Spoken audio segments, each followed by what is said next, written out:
So the Y started in 1883 to serve the railroad workers. So you know, Hornell was a big railroad town. We had a lot of railroads that came through the community and a lot of people that worked on the railroad that needed a place to stay, needed a place to eat, needed a place to shower and change, and to have a place to recreate, to hang out with other people. Many of these folks didn't have homes in Hornell. They were here temporarily. The Y was a place where they could go and they could stay and they could live.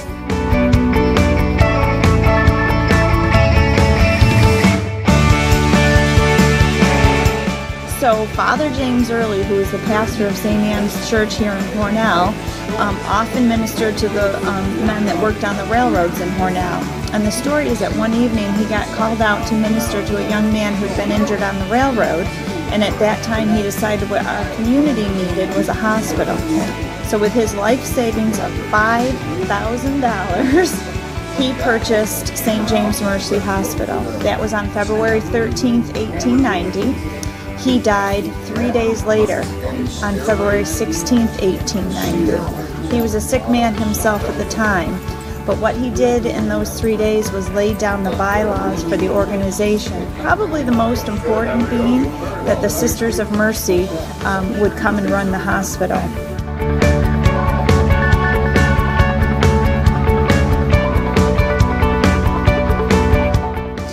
The Salvation Army is an international organization. Our international headquarters is located in London, England. The headquarters for the USA is in Washington, D.C. We have an international membership of 1.7 million members.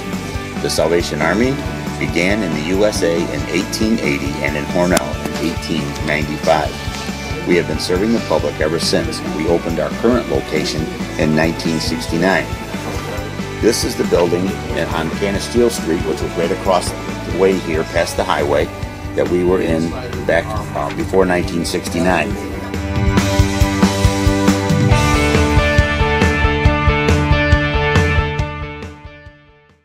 The purpose of the armory to be built back in the 1800s was to protect the military people that were going to be assigned there against workers. Back then, workers were revolting.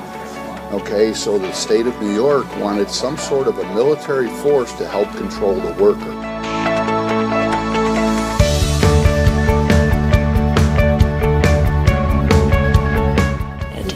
It started with my grandfather in 1899.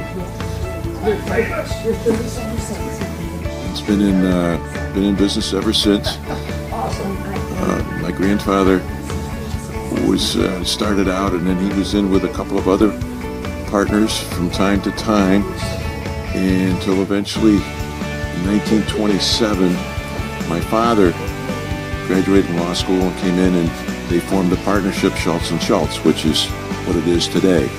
And partner today, David Schultz, joined the firm in 1968, and I joined the firm in 1971. So Schultz & Schultz is from my grandfather Clyde and my father Everett, and then there's two of us left.